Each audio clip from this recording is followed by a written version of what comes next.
WBCS and PSC coaching চ্যানেলে তোমাদের সকলকে ওয়েলকাম জানাচ্ছি। আজকের আমি তোমাদের জন্য যে আপকামিং আরআরবি এনটিপিসি পরীক্ষাটা আসছে সেই পরীক্ষার প্রিভিয়াস ইয়ার জিওগ্রাফির একটা সেট নিয়ে এসেছি।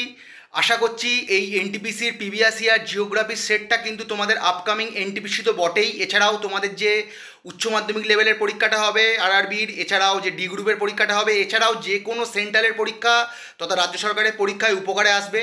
আর আমার ভিডিওগুলো ভালো লাগলে ভিডিওগুলোকে লাইক করো, পারলে চ্যানেলটাকে সাবস্ক্রাইব করে শেয়ার করো। আর খারাপ লাগলে কিন্তু অবশ্যই নির্দ্বিধায় ডিসলাইক করো বন্ধুরা, এবং কমেন্ট কিন্তু অবশ্যই করো বন্ধুরা। যদি খারাপ লাগে তাও কমেন্ট করো, যদি ভালো লাগে আমার প্রচেষ্টাগুলো তাও কমেন্ট করো।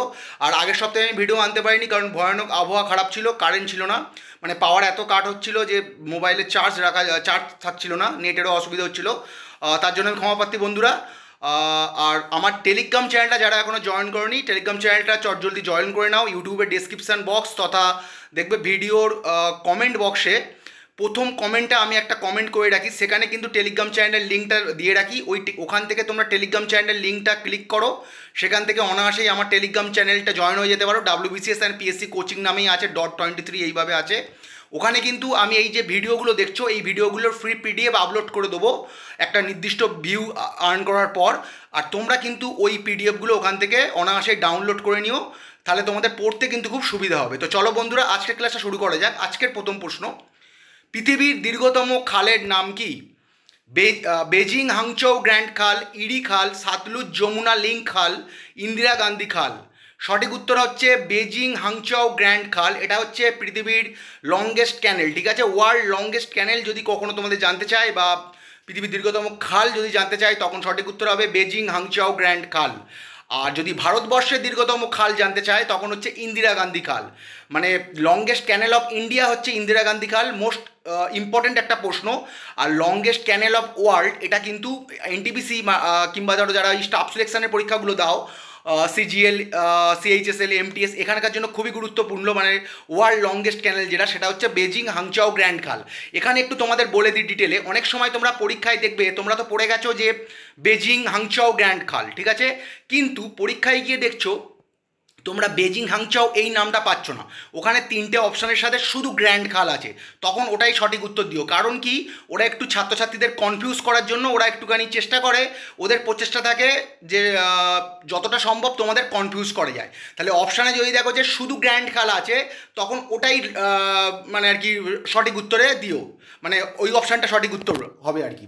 আর যদি দেখো যে গ্র্যান্ড খালও আছে আর বেজিং হাংচাও গ্র্যান্ড খালও দেওয়া আছে, মানে আরও একটু কনফিউজ করছে, যদি প্রপারলি দেওয়াই থাকে বেজিং হাংচাও গ্র্যান্ড খাল, তখন ওটাই দিও। কিন্তু অনেক পরীক্ষায় আমি দেখেছি শুধু গ্র্যান্ড খাল দেওয়া থাকে, ইংলিশে গ্র্যান্ড ক্যানেল এইভাবে দেওয়া থাকবে, তখন ওটাই উত্তর হবে। কোলহাটি ভাষা ভারতের কোন রাজ্যের কথ্য ভাষা? অন্ধ্রপ্রদেশ, মহারাষ্ট্র, বিহার, ওড়িশা।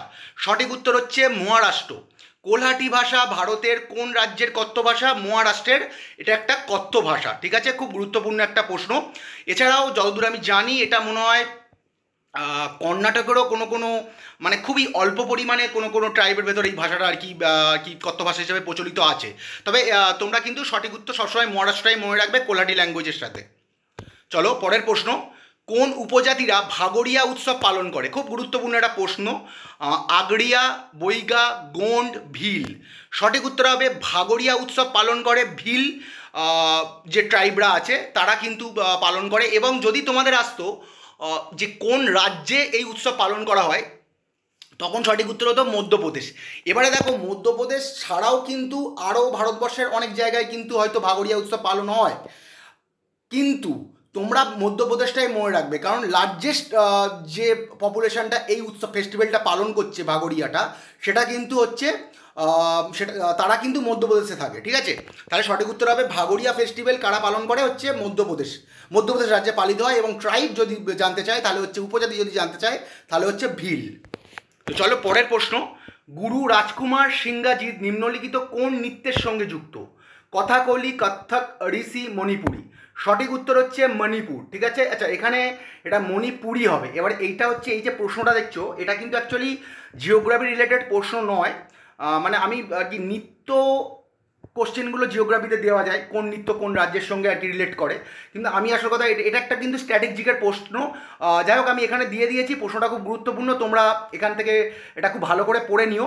গুরু রাজকুমার সিংহাজিৎ ইনি একজন বিখ্যাত মণিপুরী নৃত্যশিল্পী, ঠিক আছে। আর ওইটা দেখছো না মণিপুর দেওয়া আছে উত্তরে, ওটা মণিপুর হবে না, এটা মণিপুরি হবে। যে গ্রিন অপশানটা দেখছো এটা মণিপুরি হবে। গুরু রাজকুমার সিংহাজিৎ ইনি একজন মণিপুরের বাসিন্দা, একজন প্রখ্যাত মণিপুরী নৃত্যশিল্পী। ব্রহ্মপুত্র নদের উৎপত্তি কোথায়? গঙ্গোত্রী, গোমুখ, সোলোম হ্রদ, মানস সরোবর হ্রদ। সঠিক উত্তর হচ্ছে মানস সরোবর হ্রদ। স্পেসিফিক্যালি বললে চেমায়ংদুং হিমবাহ। এছাড়াও কিন্তু ব্রহ্মপুত্র নদের উৎপত্তির সম্বন্ধে আমি বলে দিয়েছি, বাংলাদেশের কী নাম, কীভাবে ভারতে প্রবেশ করছে, অসম কী নাম আছে, অরুণাচল প্রদেশে কী নাম, এগুলো তোমার জানো আশা করি। আমি কিন্তু প্রচুরবার কিন্তু জিওগ্রাফির ক্লাস করিয়েছি, যখন মিসলেনিয়াস, পিএসসি ক্লার্কশিপ, আরআরবি এনটিপিসির আগেও করিয়েছি, ডাব্লিউবিসিএস জিওগ্রাফি যখন করিয়েছি, এগুলো কিন্তু বারে বারে আমি তোমাদের পড়িয়ে দিয়েছি। এছাড়াও ডাব্লিউবিপি, যারা এখনও আমার কিন্তু ওয়েস্ট বেঙ্গল পুলিশের এসআই কনস্টেবলের ক্লাসগুলো দেখোনি, বা কলকাতা পুলিশের এসআই ক্লাসগুলো দেখোনি, তারা দেখে নিও, খুবই উপকৃত হবে আশা করি। এরি হ্রদ ও অন্টারিও হ্রদের মধ্যবর্তী জলপ্রপাতের নাম কি? নায়াগ্রা জলপ্রপাত, রাইন জলপ্রপাত, ইগুয়াজু জলপ্রপাত, অ্যাঞ্জেল জলপ্রপাত। খুব গুরুত্বপূর্ণ একটা প্রশ্ন, খুব মনোযোগ সহকারে এটা দেখো। এটা কিন্তু এখান থেকে কিন্তু অনেক কটা উত্তর তোমরা পাবে, অনেক কটা প্রশ্নের উত্তর কিন্তু এই একটা কোশ্চেনের ভেতর জড়িয়ে আছে। তো চলো, সঠিক উত্তর হচ্ছে নায়াগ্রা জলপ্রপাত। এরি হ্রদ ও অন্টারিও হ্রদের মধ্যবর্তী যে জলপ্রপাত, মানে যে ফলসটা আছে সেটা হচ্ছে নায়াগ্রা জলপ্রপাত। এটা আবার নায়াগ্রা জলপ্রপাত যদি বলে যে কোথায় অবস্থিত, এটা মার্কিন যুক্তরাষ্ট্র, কানাডা, এই দুটো দেশের মধ্যেই আছে। আচ্ছা, এই সম্বন্ধে আরেকটু গুরুত্বপূর্ণ কিছু নোট দেখে নাও। রাইন জলপ্রপাত কোথায় অবস্থিত, এগুলো কিন্তু আসে যে রাইন জলপ্রপাত কোথায় অবস্থিত। এটা হচ্ছে সুইজারল্যান্ডে অবস্থিত। এটা হচ্ছে লার্জেস্ট ফল অফ ইউরোপ। এটা কিন্তু ইউরোপের একটা বৃহত্তম জলপ্রপাত। ইউরোপের বৃহত্তম জলপ্রপাত যদি কখনো আসে, সেটা হচ্ছে রাইন জলপ্রপাত, যেটা হচ্ছে সুইজারল্যান্ডে অবস্থিত। আর ইগুয়াল জলপ্রপাতটা কোথায় অবস্থিত? এটা ব্রাজিল ও আর্জেন্টিনা দুটো দেশের মধ্যেই, স্পেসিফিক্যালি আর্জেন্টিনা অনেক জায়গায় দেখতে হবে, তবে ব্রাজিল আর্জেন্টিনা দুটোই মনে রেখো। এবং এটা হচ্ছে আমাদের যে লাতিন আমেরিকা বা দক্ষিণ আমেরিকার বৃহত্তম জলপ্রপাত, ঠিক আছে। আর অ্যাঞ্জেল জলপ্রপাত তোমরা জানো পৃথিবীর সর্বোচ্চ জলপ্রপাত, যেটা ভেনেজুয়েলাতে অবস্থিত, ঠিক আছে। তাহলে অ্যাঞ্জেল জলপ্রপাত হচ্ছে ভেনেজুয়েলাতে অবস্থিত সর্বোচ্চ জলপ্রপাত। আর ব্রাজিল আর্জেন্টিনায় অবস্থিত ইগুয়াল জলপ্রপাত, এটা লাতিন আমেরিকা বা দক্ষিণ আমেরিকার বৃহত্তম জলপ্রপাত। আর রাইন জলপ্রপাত কিন্তু সুইজারল্যান্ডে অবস্থিত, ইউরোপের বৃহত্তম জলপ্রপাত। আর নায়াগ্রা জলপ্রপাত মার্কিন যুক্তরাষ্ট্র, কানাডাতে অবস্থিত, ঠিক আছে। আর এরি ও অন্টারিও হ্রদের মধ্যবর্তী জলপ্রপাত, তার নাম হচ্ছে নায়াগ্রা জলপ্রপাত। ভারতের কোথায় প্রস্তর যুগের শিলাচিত্র পাওয়া যায়? এলিফ্যান্টা, ভীমবেটকা, নালন্দা, বাঘ। সঠিক উত্তর হচ্ছে ভীমবেটকা। খুবই গুরুত্বপূর্ণ একটা প্রশ্ন, মানে প্রস্তর যুগের যে শিলাচিত্র, আশা করি অনেকেই তোমরা মধ্যপ্রদেশে গেছো এবং ভীমবেটকা যে কেভ, ভীমবেটকা গুহা বা ভীমবেটকা কেভ কিন্তু তোমরা আশা করি অনেকেই দেখে এসছো। খুবই একটা দর্শনীয় স্থান। এটা কিন্তু খুব গুরুত্বপূর্ণ একটা প্রশ্ন, যদি বলে যে ভারতের কোথায় প্রস্তর যুগের শিলাচিত্র পাওয়া যায়, সঠিক উত্তর হবে ভীমবেটকা। চলো, পরের প্রশ্ন। কোন ধরনের মৃত্তিকা ভারতের সবচেয়ে বেশি পাওয়া যায়? মানে ধরো তো মৃত্তিকার তো অনেক রকম ভাগ আছে, তাহলে ভারতবর্ষের যে ভূমি, এই যে ভূমিতে কোন ধরনের মৃত্তিকাটা সবথেকে বেশি পার্সেন্টেজে আছে? কৃষ্ণ মৃত্তিকা, মরু মৃত্তিকা, ল্যাটেরাইট মৃত্তিকা বা পলি মৃত্তিকা। মানে black soil, desert soil, laterite soil, alluvial soil, ঠিক আছে। নামগুলো ইংলিশ জানো তোমরা। পলিমৃত্তিকা জানো, পলিমৃত্তিকা বা অনেক সময় পাললিক মাটি এইভাবেও যদি দেয়, পলিমৃত্তিকাটাই বেশিরভাগ থাকবে, ওটা হচ্ছে অ্যালুভিয়াল সয়েল বলে। তাহলে ভারতের যে মৃত্তিকা বা মাটি, তার বেশিরভাগই কিন্তু পলি মাটি। খুব গুরুত্বপূর্ণ প্রশ্ন। বোটানিক্যাল সার্ভে অফ ইন্ডিয়া কোথায় অবস্থিত? খুব গুরুত্বপূর্ণ প্রশ্ন। এটা কিন্তু আরআরবি এনটিপিসিতে বহুবার রিপিট হয়েছে, তোমরা কিন্তু খুব গুরুত্ব সহকারে এই প্রশ্নটা কিন্তু মনে রেখো। বোটানিক্যাল সার্ভে অফ ইন্ডিয়ার কোথায় অবস্থিত? মাইশোর, নিউ দিল্লি, কলকাতা, মুম্বাই। সঠিক উত্তর হচ্ছে কলকাতাতে অবস্থিত বোটানিক্যাল সার্ভে অফ ইন্ডিয়া।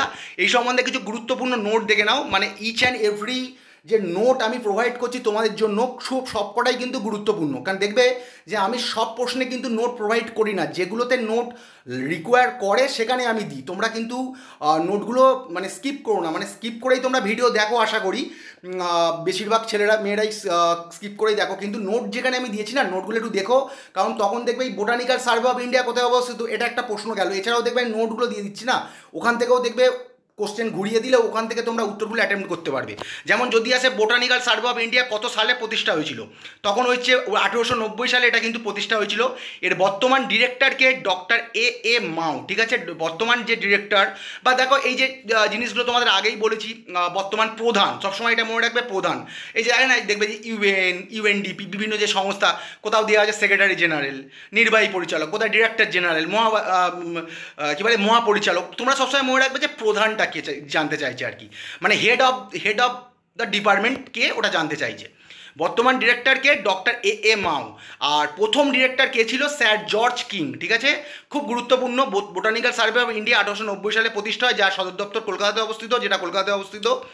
আর যার বর্তমান ডিরেক্টর ডক্টর এ মাও, আর প্রথম ডিরেক্টর ছিলেন স্যার জর্জ কিং। বিশ্ব পরিবেশ দিবস প্রথম কবে পালিত হয়? খুব গুরুত্বপূর্ণ একটা প্রশ্ন। 1980, 1979, 1972, 1974। সঠিক উত্তর হচ্ছে 1974 সাল। এই সম্বন্ধে আমি লাস্টে একটু তোমাদের বলে দিচ্ছি, আগে যে কটা আমি এখানে যা নোট দিয়েছি এবং সেইগুলো আগে বলে দিই।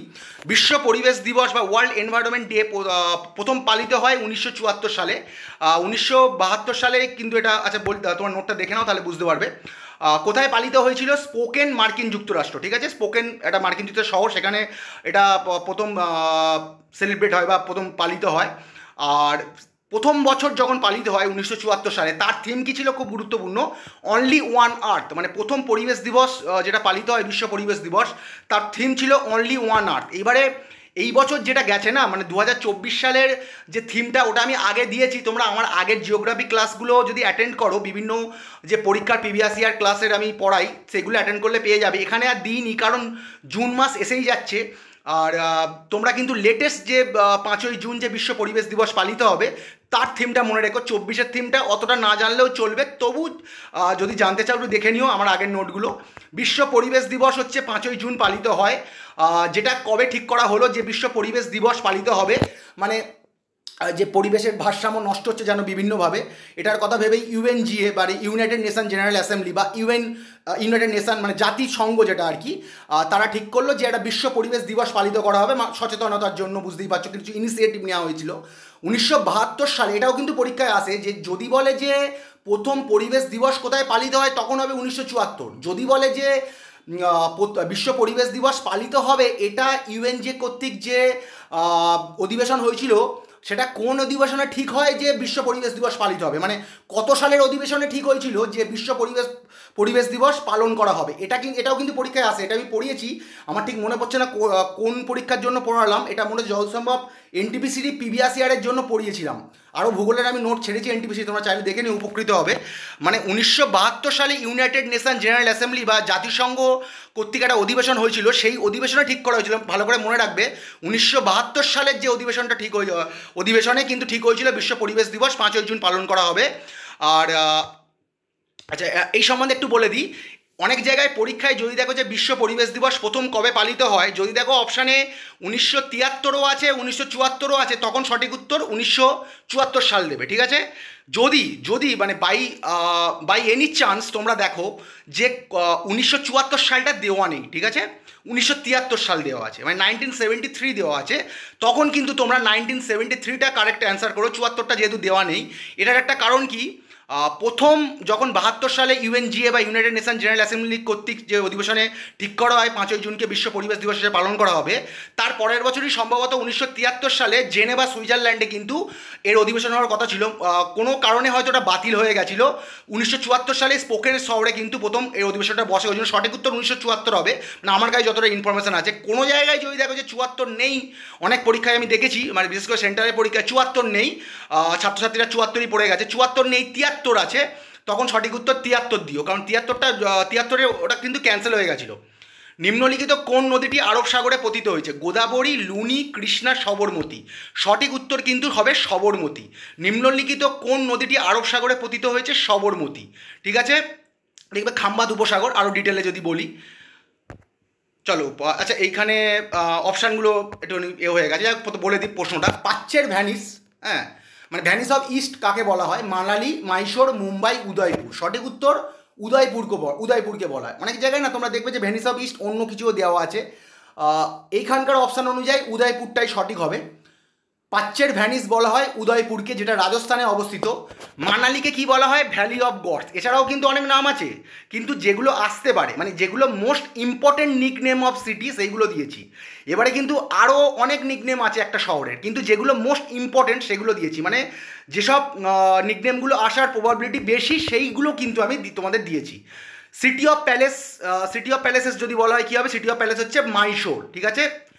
আর সিটি অফ ড্রিমস যদি বলা হয় তখন হবে মুম্বাই, ঠিক আছে। সিটি অফ ড্রিমস কিন্তু মুম্বাইকে বলা হয়, city of palace Mysore, city valley of gods কিন্তু বলা হয় মানালিকে। এছাড়াও অনেক নিকনেম আছে এইসব শহরগুলো, তোমরা চাইলে দেখে নিও। এই সম্বন্ধে আমি শর্টসও ছেড়ে রেখেছি, তোমরা চাইলে দেখে নিতে পারো। শর্টসগুলো কিন্তু এক একটা শর্টসে দেখবে 12টা করে আমার ওয়ান লাইনার জিকে থাকে, তোমরা খুবই উপকৃত হবে এগুলো যদি দেখো। ইউএনইপি এর সদর দপ্তর কোথায় অবস্থিত? Geneva, Nairobi, Paris, Frankfurt. সঠিক উত্তর হবে নাইরোবি, কেনিয়াতে অবস্থিত, ঠিক আছে। এক মিনিট বন্ধুরা, এর প্রতিষ্ঠা কবে হয়েছিল? মানে ইউনাইটেড নেশন এনভায়রনমেন্ট প্রোগ্রাম, ইউএনএপির full form United Nation Environment Programme. এগুলো সবই এদের প্যারেন্টাল বডি কিন্তু ইউএন, ঠিক আছে, প্যারেন্টাল বডি ইউএন। এর যে বর্তমান নির্বাহী পরিচালক, একটু আগে বললাম না সেক্রেটারি জেনারেল, ইংলিশে যদি বলি সেক্রেটারি জেনারেল, ওই আর কি। তোমরা মনে রাখবে যে হেড অফ ইউএনইপি, তোমরা তোমাদের মতো মনে রাখো, ওরা যা ইচ্ছা দিক, ডিরেক্টর জেনারেল দিক, সেক্রেটারি জেনারেল দিক, প্রেসিডেন্ট, অবশ্য একটুগুলো আলাদা, তবে তোমরা এক্ষেত্রে তোমরা জাস্ট প্রধানটাই মনে রাখবে, হেডটাই মনে রাখবে, কোনো অসুবিধা হবে না, ওরা যেভাবেই তোমাদের দিক। তাহলে বর্তমান যে প্রধান বা নির্বাহী পরিচালক কে? ইঙ্গের অ্যান্ডারসন, যিনি ডেনমার্কের বাসিন্দা। আর প্রথম নির্বাহী পরিচালক ছিলেন মরিস স্ট্রং, যিনি কানাডার বাসিন্দা ছিলেন, ঠিক আছে। তাহলে ইউএনএপির প্রথম নির্বাহী পরিচালক বা প্রধান ছিলেন মরিস স্ট্রং। বর্তমানে যিনি আছে, বর্তমানটাই বেশি করে মনে রেখো, ইঙ্গের অ্যান্ডারসন, 1972 সালে প্রতিষ্ঠা হয়েছিল। নাইরোবি, কেনিয়াতে কিন্তু সদর দপ্তর অবস্থিত। বিশ্ব বাণিজ্য সংস্থার শেষ সদস্য দেশের নাম কি? WTO, মানে ওয়ার্ল্ড ট্রেড অর্গানাইজেশনের শেষ সদস্য দেশের সংখ্যা যতদূর আমি জানি 166খানা দেশ মনে হয় এর হচ্ছে তোমার সদস্য। মানে 164তম দেশ ছিল হচ্ছে আফগানিস্তান, যতদূর আমি জানি। 164তম দেশ হিসাবে WTOতে জয়েন করেছিল আফগানিস্তান। একদম শেষ জয়েন করেছে 30শে আগস্ট 2024 সালে এশিয়ার একটা দেশ, তিমুর লেস্তে বা পূর্ব তিমুর, ইস্ট তিমুর। দেখবে দুটো নামই মনে রেখো, তিমুর লেস্তে বা পূর্ব তিমুর বা ইস্ট তিমুর। এটা কিন্তু WTOর শেষ সদস্য দেশের নাম, কারণ ওখানে যে অপশানগুলো দিয়েছিল সেগুলো এখন আর আসবে না, কারণ ধরো এগুলো 16 সালের পরীক্ষা হয়েছিল যতদূর আমি জানি। এখন তো তোমাদের লেটেস্ট যারা, যে ওই জন্য আমি অপশান দিইনি, আর লেটেস্ট জয়েন করেছে ইস্ট তিমুর বা তিমুর লেস্তে। আর WTOর শেষ সদস্য আর কি আচ্ছা ইস্ট তিমুর। WTOর ফুল ফর্ম কি? World trade Organisation. প্রতিষ্ঠা হয়েছিল 1 জানুয়ারি 1995 সাল। এবারে কি হচ্ছে, এই 1995 সালে প্রতিষ্ঠা অনেকেরই মনে থাকে, তোমার ডেটটাও মনে রেখো, কারণ আমি নিজে পরীক্ষা দিয়ে দেখেছি অনেক পরীক্ষাতে কিন্তু পার্টিকুলার ডেটটাই জানতে চাইছে। মানে 1995 সাল 3টা আছে, তার সঙ্গে বিভিন্ন রকম ডেট দিয়ে দিয়েছে, ওই জন্য তোমাদের পার্টিকুলারলি ডেটটা কিন্তু, এস্টাবলিশমেন্ট ডেটটা কিন্তু ওই ইনস্টিটিউশনের মনে রাখতে হবে। যেগুলোর ইনস্টিটিউশন ডেট দিচ্ছে সেগুলো মনে রেখো, অন্যগুলো নাও মনে রাখতে পারো, কারণ এগুলোতে এই যেটা দিলাম এটা কিন্তু বহুবার WTOর প্রতিষ্ঠা দিবসটা আসে। সদর দপ্তর মানে হেডকোয়ার্টার জেনেভা, সুইজারল্যান্ডে। এর বর্তমান মহাপরিচালক বা ডিরেক্টর জেনারেল বা প্রধান, একটু আগে যেটা বললাম ওখানে ছিল নির্বাহী পরিচালক মানে সেক্রেটারি জেনারেল, অকঞ্জো ইউয়েলা। এর প্রোনাউন্সিয়েশনটা ইনি একজন নারী আর কি, নাইজেরিয়ার বাসিন্দা, অগঞ্জি ওকঞ্জো ইউয়েলা। আর প্রথম মহাপরিচালক বা প্রথম প্রধান ছিলেন পিটার সাদারল্যান্ড, যিনি হচ্ছে আয়ারল্যান্ডের বাসিন্দা ছিলেন, ঠিক আছে। WTOর প্রথম মহাপরিচালক বা প্রধান ছিলেন পিটার সাদারল্যান্ড, বর্তমান মহাপরিচালক হচ্ছে অগঞ্জি ওকঞ্জো ইউয়েলা। সদর দপ্তর জেনেভা, সুইজারল্যান্ড। প্রতিষ্ঠা 1 January 1995, World trade Organization full form. আর সর্বশেষ সদস্য দেশ হচ্ছে তিমুর লেস্তে বা পূর্ব তিমুর, 30শে আগস্ট 2024 সালে জয়েন করেছে WTOতে। কালারিপায়াত্তু ভারতের কোন রাজ্যে প্রচলিত? কালারিপায়াত্তু ভারতের কোন রাজ্যে প্রচলিত? মহারাষ্ট্র, পশ্চিমবঙ্গ, কেরালা, তামিলনাড়ু। সঠিক উত্তর হচ্ছে কেরালাতে প্রচলিত। এটা কি? ধরো যেরকম হয় না কথাকলি, এটা এক ধরনের ডান্স। কুচিপুড়ি, এটা এক ধরনের ডান্স। এটা কিন্তু এক ধরনের মার্শাল আর্ট, মানে one kind of fighting style, ঠিক আছে। তোমরা জানো যে চাইনিজ, তোমরা কুমফু, জুডো, ক্যারাটে এগুলো তো দেখেছো। আমাদেরও কিন্তু অনেক রকম এরকম মার্শাল আর্ট আছে, তার ভেতরে একটা নাম হচ্ছে কালারিপায়াত্তু, যেটা কিন্তু কেরালাতে প্রচলিত, ঠিক আছে। এই কেরালার একটা বিখ্যাত মার্শাল আর্ট ফর্ম হচ্ছে কালারিপায়াত্তু। অনেক সময় তোমরা পরীক্ষায় দেখবে এইভাবে না দিয়ে দিল কেরালাতে কালারিপায়াত্তু খুবই জনপ্রিয়। এটা কি? বিভিন্ন রকম অপশান দিচ্ছে, মার্শাল আর্ট, বুল ফাইটিং, ঠিক আছে, মানে জাল্লিকাট্টুর মতো আর কি, এরকম 4টে অপশন। তখন সঠিক উত্তর হবে এটা one kind of martial art. চলো পরের প্রশ্ন, গরবা কোন রাজ্যের প্রচলিত একটি নৃত্যশৈলী? মধ্যপ্রদেশ, গুজরাট, উত্তরপ্রদেশ, ঝাড়খণ্ড। সঠিক উত্তর হচ্ছে গুজরাট রাজ্যের একটা প্রচলিত নৃত্যশৈলী। গরবা কিন্তু গুজরাট রাজ্যের একটা নৃত্যশৈলী। আগেও এসছে বহুবার প্রশ্নটা। নিম্নলিখিত কোন দেশ ইউএনের প্রতিষ্ঠাতা সদস্য নয়? মানে ইউনাইটেড নেশন, মানে জাতিসংঘ এর প্রতিষ্ঠাতা সদস্য নয়, মানে ইউনাইটেড নেশন যখন প্রতিষ্ঠা হচ্ছে তখন সদস্য ছিল না। মার্কিন যুক্তরাষ্ট্র, জার্মানি, ফ্রান্স, কিউবা। সঠিক উত্তর হচ্ছে জার্মানি। জার্মানি কিন্তু প্রতিষ্ঠাতা সদস্য নয়। মানে ইউএন যখন প্রতিষ্ঠা হয়েছে কবে, ইউএন প্রতিষ্ঠা হচ্ছে, ইউএনের ফুল ফর্ম ইউনাইটেড নেশন, প্রতিষ্ঠা হচ্ছে কবে? 1900, অনেক জায়গায় অর্গানাইজেশন দেখতে পাবে ইউএনও প্রতিষ্ঠা হচ্ছে 1945 সালে, কিন্তু তখন কিন্তু জার্মানি জয়েন করেনি। 1973 সালে জার্মানি জয়েন করেছিল যতটা আমি জানি। তখন জার্মানি দুটো ভাগে বিভক্ত ছিল, ইস্ট জার্মান, ওয়েস্ট জার্মান, ঠিক আছে। আবার কিন্তু 1991 সাল নাগাদ যখন ওই জার্মানিটা এক হয়ে গেল, ইস্ট জার্মান ওয়েস্ট জার্মান, তখন কিন্তু আবার ওরা কিন্তু ইউনাইটেড নেশনে মানে একটা জার্মান হিসাবে যোগদান করেছিল। ওই জন্য প্রতিষ্ঠিত সদস্য হিসাবে কিন্তু জার্মান জয়েন করেনি। তোমরা চাইলে ইউএনের যে প্রতিষ্ঠাকালে যে সদস্য দেশগুলো ছিল তোমরা চাইলে সেগুলো দেখে নিতে পারো, খুবই উপকারে আসবে তোমাদের। তোমরা চাইলে নেট সার্চ করে দেখে নিতে পারো যে ইউএনের প্রতিষ্ঠাতা সদস্য কোন কোন দেশ ছিল। আর এখানে মার্কিন যুক্তরাষ্ট্র, ফ্রান্স, কিউবা তিনটে দেশে কিন্তু প্রতিষ্ঠাতা সদস্য। জার্মান কিন্তু প্রতিষ্ঠাতা সদস্য ছিল না, অনেক পরে। ধরো প্রথমে 73 দুটো জার্মান আলাদা করে জয়েন করেছিল, তারপরে 90 কি 91 যখন ওই ইউনাইটেড হয়ে গেল দুটো জার্মান, তখন কিন্তু আবার জয়েন করে। প্রতিষ্ঠা হয়েছিল 1945 সালে ইউনাইটেড নেশনের। সদর দপ্তর কোথায়? নিউ ইয়র্ক সিটি, মার্কিন যুক্তরাষ্ট্রতে। বর্তমান মহাসচিব বা সেক্রেটারি জেনারেল যাই বলো, মানে বর্তমান প্রধানকে অ্যান্টোনিও গুতেরেস। খুব গুরুত্বপূর্ণ এইটা, ঠিক আছে। ইউএনের যে বর্তমান মহাসচিব বা প্রধান অ্যান্টোনিও গুতেরেস কোথাকার বাসিন্দা? পর্তুগালের বাসিন্দা। এবং প্রথম যে মহাসচিব এনে হচ্ছে ট্রিগবে লি, নরওয়ের বাসিন্দা। প্রথম মহাসচিব হচ্ছে ট্রিগবে লি, নরওয়ের বাসিন্দা। বানানটা ভুল আছে, ওখানে হয় একা হবে। তো চলো বন্ধুরা, পরের প্রশ্ন। আশা করি ক্লাসটা তোমাদের উপকারে আসবে তোমরা যদি মন দিয়ে দেখো। কৈলাস পর্বত নিম্নলিখিত কোন অঞ্চলে অবস্থিত? নেপাল, তিব্বত, উত্তরাখণ্ড, সিকিম। সঠিক উত্তর হচ্ছে তিব্বতে অবস্থিত। কৈলাস পর্বত কিন্তু নিম্নলিখিত কোথায় অবস্থিত হবে? তিব্বতে অবস্থিত। চলো পরের প্রশ্ন। কোন জাতীয় জলপথ, মানে ন্যাশনাল যে ওয়াটারওয়েজ, এইটা কৃষ্ণা ও গোদাবরী নদীকে যুক্ত করেছে? জাতীয় জলপথ 1, মানে ন্যাশনাল ওয়াটারওয়েজ 1, জাতীয় জলপথ 2, জাতীয় জলপথ 3, জাতীয় জলপথ 4। সঠিক উত্তর হচ্ছে জাতীয় জলপথ 4। এটা কিন্তু কৃষ্ণা ও গোদাবরী নদীকে যুক্ত করেছে, ঠিক আছে। খুব গুরুত্বপূর্ণ প্রশ্ন। এবং এই যে জাতীয় জলপথ, এটা 4টে জায়গার মধ্যে আর কি আছে আর কি, তেলেঙ্গানা, অন্ধ্রপ্রদেশ, তামিলনাড়ু, একটা ইউনিয়ন টেরিটরি পুদুচেরি, ঠিক আছে। আর যদি বলো যে পার্টিকুলারলি এর যে মানে কানেক্টিং যেটা, মানে এর যে সংযোগকারী কেন্দ্র যদি বলা হয়, তখন হবে কাকিনাড়া থেকে পুদুচেরি। মানে কাকিনাড়া কোথায় অবস্থিত? কাকিনাড়া হচ্ছে অন্ধ্রপ্রদেশে অবস্থিত, চেন্নাই তামিলনাড়ুতে অবস্থিত, আর পুদুচেরিতে জানো ইউনিয়ন টেরিটরি। এবার এই তিনটেতেই কিন্তু এর সংযোগকারী কেন্দ্র, এটাও কিন্তু পরীক্ষায় আসতে পারে। আর ভারতের দীর্ঘতম যে জাতীয় জলপথ, মানে longest national waterways of India, longest national waterway of India হচ্ছে ন্যাশনাল ওয়াটারওয়ে 1। মানে ভারতের যে দীর্ঘতম জাতীয় জলপথ হচ্ছে জাতীয় জলপথ 1, যেটা কোথায় কানেক্ট করছে, যার যে কানেক্টিং যে কেন্দ্রটা কোথায়, সংযোগকারী কেন্দ্র হলদিয়া থেকে এলাহাবাদ। এটাও কিন্তু পরীক্ষায় আসে, তোমরা জানো। ভারতের দীর্ঘতম জাতীয় জলপথ দিয়ে দিল। এটা কোন নদীর মধ্যে আর কোন নদীতে আছে এটাও অনেক সময় দেয়, যেমন এখানে দেওয়া আছে কৃষ্ণা গোদাবরী, ওটা হচ্ছে গঙ্গা, ভাগীরথী, হুগলি, এরকম দেওয়া থাকে।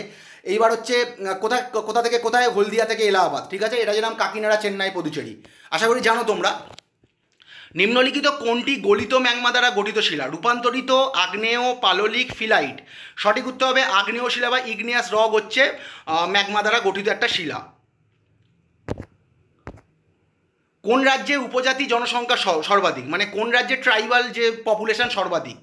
ওড়িশা, মধ্যপ্রদেশ, রাজস্থান, মহারাষ্ট্র। সঠিক উত্তর হবে মধ্যপ্রদেশ। আর তোমরা যদি এই সম্বন্ধে ডিটেলে জানতে চাও যে কোন রাজ্যের ট্রাইবাল মানে এসসি বেশি, কোন রাজ্যে এসটি বেশি, পার্সেন্টেজ ওয়াইজ কোন রাজ্যে এসসি বেশি, কোন রাজ্যে এসটি বেশি, আমাদের ভারতবর্ষের কোন জেলায় এসসি বেশি, কোথায় এসটি বেশি, কিংবা ধরো আমাদের পশ্চিমবঙ্গে কোন জেলায় এসসি এসটি বেশি, পার্সেন্টেজ ওয়াইজ কোথায় বেশি, এছাড়া কোন রাজ্যে উপজাতির সংখ্যা সর্বাধিক। আরও ডিটেলে যদি জানতে চাও আমার শর্টসগুলো দেখেও উপকৃত হবে। কোন রাজ্যের উপজাতি জনসংখ্যা সর্বাধিক? মধ্যপ্রদেশের উপজাতি জনসংখ্যা সর্বাধিক। আচ্ছা, পরের প্রশ্ন। নিম্নলিখিত কোনটি ব্রেটন উডস প্রতিষ্ঠানের অংশ নয়? আচ্ছা, এখানে কিছু একটু মানে এটা ডাইরেক্ট চলে এসছে। ইউএন মানে ইউনাইটেড নেশন, যেটা একটু আগে পড়ছিল, united nation organisation, WTO world trade organisation, IMF, international monetary fund, world bank. তাহলে এই যে তিনটে দেখছো, ডাব্লিউটিও, আইএমএফ, ওয়ার্ল্ড ব্যাঙ্ক, এই তিনটেই কিন্তু এই ব্রেটন উডস প্রতিষ্ঠানের অংশ। শুধুমাত্র ইউনাইটেড নেশনের সঙ্গে কিন্তু ব্রেটন উডস প্রতিষ্ঠানের কোনো সম্পর্ক নেই, ঠিক আছে? এইটা কত সালে প্রতিষ্ঠা হয়েছিল? এই ব্রেটন উডস প্রতিষ্ঠানটা 1944 সালে এটা প্রতিষ্ঠা হয়। আর ইন্টারন্যাশনাল মনিটারি ফান্ড বা আইএমএফ ও ওয়ার্ল্ড ব্যাঙ্ক একত্রিত হয়ে আর কি এটা প্রতিষ্ঠা হয়েছিল।